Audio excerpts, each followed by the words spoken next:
The fact is this: God saves us to free us. God saves us to free us. Go back to the old part of the Bible in Psalm 118:5. It says, "In my distress I prayed to the Lord, and the Lord answered me and set me free." What's he doing? He's describing what happened last week. He's describing what happened at Jerry's funeral Wednesday. He's describing what happened. What? In their distress, somebody cries out to God. Somebody prays. They seek God's face. And what happens? The Bible says he saves them and he frees them. Galatians 5:1 says this: "Christ has freed us so that we may enjoy the benefits of freedoms. Therefore, be firm in this freedom and don't become slaves again."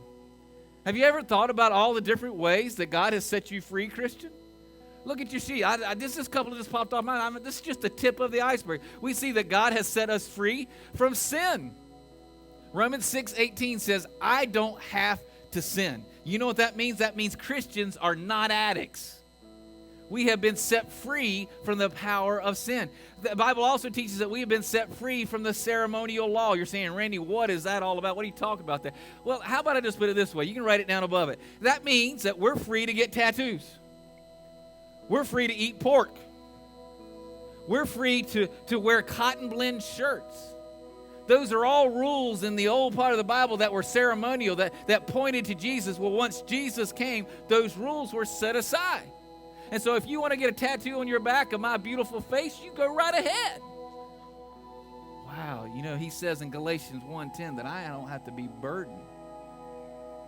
So if my dear friend asked me to stand up at his funeral in front of 240 people and do the sinner's prayer, then I can do it. Why? Because if all 240 people get mad at me, I'm okay because I've got God. But notice we're also set free from our past. Our past. You see, our past does not have to define us. I am not who I used to be. Aren't you glad? 2 Corinthians 5:17 says, "I am no longer that person." By the way, afterwards I was like, well, daggum, I didn't even talk about God's freed us from hell. I didn't even talk about how God's freed us from punishment. That's just the tip of the iceberg.